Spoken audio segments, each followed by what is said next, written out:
আসসালামু আলাইকুম বন্ধুরা, কেমন আছো? আশা করি তোমরা অনেক অনেক ভালো আছো।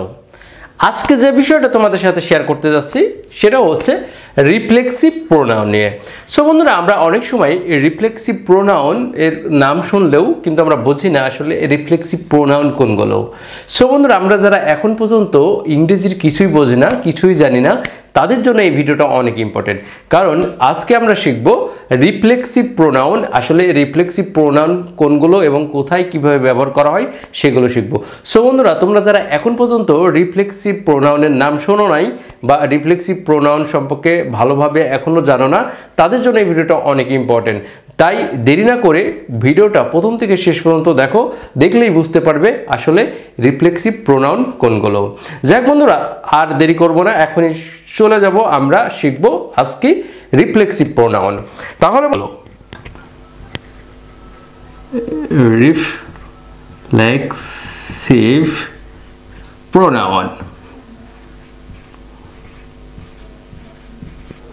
তাহলে বন্ধুরা, আজকে আমরা শিখব রিফ্লেক্সিভ প্রোনাউন। আর বিশেষ করে আমরা এই রিফ্লেক্সিভ প্রোনাউনটা কোথায় থেকে পেলাম, যে আমরা প্রোনাউনের যে প্রকারভেদ আছে, অনেকগুলো প্রোনাউন আছে, সেই প্রোনাউনের ভিতরে আজকে আমরা শিখব রিফ্লেক্সিভ প্রোনাউন। তাহলে বন্ধুরা, রিফ্লেক্সিভ প্রোনাউন এই কারণে আজকে আমরা শিখব, কারণ অনেক সেন্টেন্সের ভিতরে আমরা রিফ্লেক্সিভ প্রোনাউনগুলো ব্যবহার করে থাকি। বাট আজকের পরে থেকে আর কখনোই ভুল হবে না যদি আজকে শিখে যাই যে রিফ্লেক্সিভ প্রোনাউন কোনগুলো এবং কোথায় কিভাবে ব্যবহার করা হয়। তাহলে এখানে আমরা আজকে শিখব রিফ্লেক্সিভ প্রোনাউন। আসলে রিফ্লেক্সিভ প্রোনাউন লিখতে গেলে আমাদের সাবজেক্টগুলো লিখতে হবে। সাবজেক্টগুলো অনেক সময় বলি যে পার্সোনাল যে প্রোনাউনটা থাকে বা ডাইরেক্ট যে প্রোনাউনটা থাকে, সেই পার্সোনাল প্রোনাউন থেকে আমরা শিখব হচ্ছে রিফ্লেক্সিভ প্রোনাউন। তাহলে আমাদের প্রত্যেকটা সাবজেক্ট ওয়াইজে আমাদের বার করে নিতে হবে। তাহলে সাবজেক্ট ওয়াইজ যদি বার করি, আমরা যদি বলি আই, তাহলে আই এর রিফ্লেক্সিভ প্রোনাউনটা কি হবে? তাহলে আই এর রিফ্লেক্সিভ প্রোনাউনটা হবে, দেখো, মাইসেলফ, মাই সেলফ। তাহলে আই এর রিফ্লেক্সিভ প্রোনাউনটা হলো, দেখো, আই এর রিফ্লেক্সিভ প্রোনাউনটা হলো মাই সেলফ। যদি বলি ওয়ে এর রিফ্লেক্সিভ প্রোনাউনটা কি হবে? ওয়ের এই মাই সেলফ মানে নিজেই, নিজেই, নিজেই বা নিজে।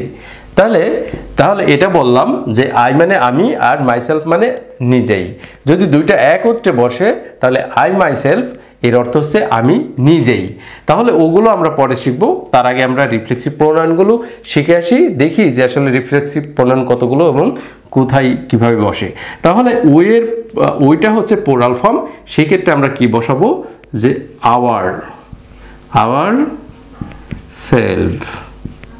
তাহলে এটা হচ্ছে মাই সেলফ আর এটা হচ্ছে মাই সেলফ, কারণ এটা প্লুরাল ফর্ম, ওইটা হচ্ছে প্লুরাল ফর্ম, দ্যাটস ওয়াই আমরা ইউজ করছি এখানে সেলফস। এটা হচ্ছে একটা হচ্ছে সেলফ, এটা হচ্ছে সেলফ আর একটা হচ্ছে সেলফস। তাহলে আমরা প্লুরাল ফর্মটা এখানে ইউজ করলাম।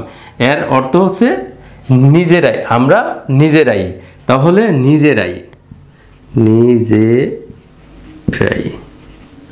তাহলে এটার অর্থ হচ্ছে, এটা হচ্ছে নিজেই আর এটা হচ্ছে নিজেরাই, কারণ এটা প্লুরাল ফর্ম, দ্যাটস ওয়াই আমরা লিখলাম নিজেরাই। এখন আসি ইউ এর প্লুরাল ফর্ম আমরা কি লিখতে পারি? তাহলে ইউ এর প্লুরাল ফর্ম আমরা লিখতে পারি ইউ সেলফ। তাহলে ইউ সেলফ যদি হয় সেই ক্ষেত্রে আমরা লিখতে পারি তুমি নিজেই, এটার অর্থ হচ্ছে নিজেই। আরেকটা ইউ আছে, সেই ইউ এর ক্ষেত্রে আমরা কি বসাতে পারি? এই ইউ এর ক্ষেত্রে আমরা বসাতে পারি ইয়োর সেলফ।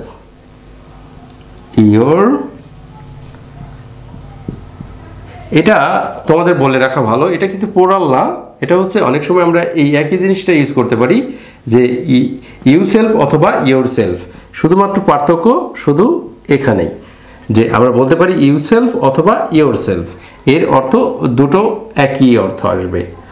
তাহলে আমরা চলে যাই, এখন হয় আমরা বলবো ইউ সেলফ অথবা আরেকটা বলবো ইয়োর সেলফ, যে কোনো একটা বললেই হবে। এখন আসি আমরা যে হি কার সাথে, হি মানে কি? হি আসছে হিমসেলফ,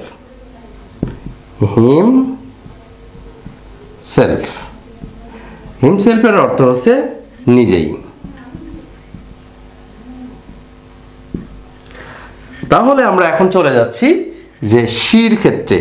শি এই ক্ষেত্রে কি বসাবো, যেহেতু হি একটা ছেলেকে বোঝাই সেক্ষেত্রে হিমসেলফ হলো, তাহলে শি মানেও সে। এখানে দেখো আই মানে আমি, আর এটা হচ্ছে আমরা, আর এখানে হচ্ছে তুমি, আর এটা হচ্ছে তোমরা, আর এটার অর্থ হচ্ছে সে, এটার অর্থ হচ্ছে সে। তাহলে এটা হচ্ছে মেয়েদেরকে উল্লেখ করে আর এটা হচ্ছে ছেলেদেরকে উল্লেখ করে। তাহলে এটা যেহেতু মেয়েদেরকে উল্লেখ করছে সেখানে আমরা বসাবো কি হার সেলফ, হার সেলফ। তাহলে বন্ধুরা আমাদের মনে রাখতে হবে যে একটা জিনিস, সেটা হচ্ছে প্রত্যেকটা যে সাবজেক্টের সাথে এক একটা রিফ্লেক্সিভ প্রোনাউনের একটা সম্পর্ক আছে। কারণ আই যখন বসালাম আয়ের সাথে কোনটা যায়, নিজেই, তাহলে আয়ের সাথে মাই সেলফ যায়, ওয়ের সাথে আওয়ার সেলফ, তারপরে ইউর সাথে ইউর সেলফ অথবা ইউ সেলফ, তারপরে দেখা গেল যে সে, সেই ক্ষেত্রে হিমসেলফ, আরেকটা সে, সেই ক্ষেত্রেও কিন্তু হার সেলফ। কারণ কোথায় কখন বসবে তোমরা সেটা শিখে নিও। তারপরে দেখো এখন আসি যে ইটের ক্ষেত্রে আমরা বলবো যদি ইহা বা এটা বলা যায়, সেই ক্ষেত্রে ইটের ক্ষেত্রে আমরা ইট সেলফ, ইট সেলফ। তাহলে ইট সেলফের ক্ষেত্রে এটা নিজেই, তার মানে এটার অর্থ নিজেই আসছে। অ্যান্ড নেক্সট ওয়ান যেটা আছে সেটা হচ্ছে ইহা নিজেই। এরপরে আছে আমরা বলতে পারি যে কোনো একটা নেমের ক্ষেত্রে আমরা সেটা আমরা পরে শিখছি, তার এখন আমরা দেব দেম সেলফ। দে মানে তাহারা, আমরা এখানে দে লিখব, আর দে মানে তাহারা। এই ক্ষেত্রে আমরা দের ক্ষেত্রে আমরা কি বসাতে পারি, দের ক্ষেত্রে আমরা বসাতে পারি দেম সেলফ, দেম সেলফ। তাহলে এইখানে আমরা দেম সেলফ বসাতে পারি, এটা হচ্ছে তারা, তাহা, এখানে বলছে তারা নিজেরাই, তাহলে এটার অর্থ হচ্ছে নিজেরাই,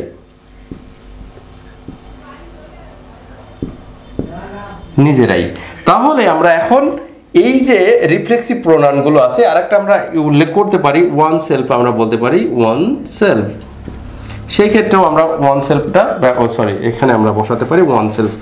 ওয়ানে থেকে আমরা আসছে, ওয়ানে থেকে ওয়ান সেলফ, ওয়ান সেলফ দেখা যাচ্ছে কিনা। সো তাহলে আমরা এখানে রিফ্লেক্সিভ প্রোনাউনগুলো কিভাবে ব্যবহার করা হয় সেটা আমরা তোমাদের সাথে এখন একদম ডিটেলস আলোচনা করতে যাচ্ছি। এখন দেখো আই মানে আমি এবং মাই সেলফ, এটার অর্থ হচ্ছে নিজেই। যদি বলা হয় যে আমি নিজেই নিজেকে হত্যা করি, সেই ক্ষেত্রে যেটাকে বলে যে কি আত্মহত্যা, সেই ক্ষেত্রে আমরা কি বসাতে পারি। যদি বলা হয় যে I killed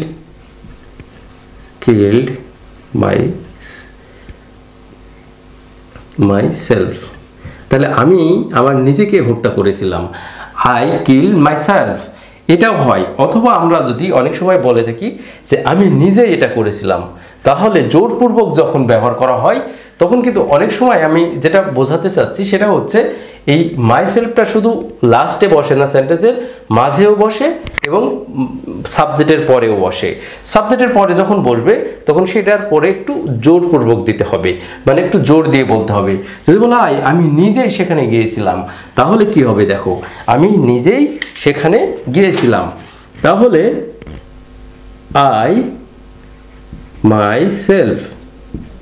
I myself went there,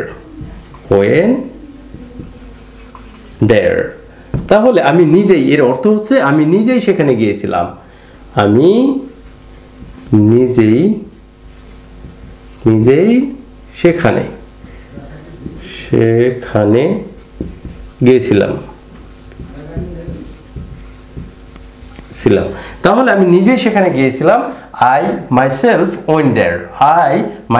went there, তার মানে এখানে আমরা জোরপূর্বক এখানে বলছি। আর এখানে বলছে দেখো I killed myself, আমি আমাকে নিজেকে হত্যা করেছিলাম, সেই ক্ষেত্রে আই কিলড মাই সেলফ। আর এটা লাস্টেও বসতে পারে, এটা প্রথমেও বসতে পারে, এবং কি সেন্টেন্সের মাঝামাঝিও বসতে পারে। আমরা কখন কিভাবে ব্যবহার করব এই বাংলাগুলো দেখে। আর পোরাল ফর্মে যখন আমরা ইউজ করব, দেখো পোরাল ফর্ম আওয়ার সেলফস আছে, তারপরে দেম সেলফ আছে। এই ক্ষেত্রে কিন্তু আমরা বসাতে পারি যে আওয়ার সেলফের কাছে এবং দেম সেলফের কাছে, সেই ক্ষেত্রে আমরা বসাবো নিজেরাই।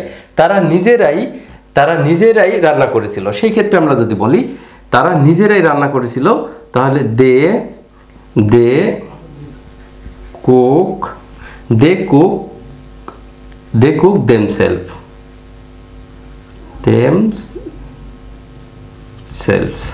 তাহলে দে কুক themselves। তাহলে এই জায়গাটায় তোমাদের মনে রাখতে হবে যে এটার পরে একটা ভার্ব বসলো, এরপরে কি themselves। এটা বোঝা যাচ্ছে না, একটু স্পষ্ট করে লিখি, themselves। তাহলে এর অর্থ হচ্ছে তারা নিজেরাই রান্না করেছিল, তাহারা নিজেরাই রান্না করেছিল। এখন যদি আমরা বলি তারা নিজেই রান্না করেছিল, সেই ক্ষেত্রে কি হবে? তাহলে সেই ক্ষেত্রে আমরা এখানে তারপরে কি বসাবো?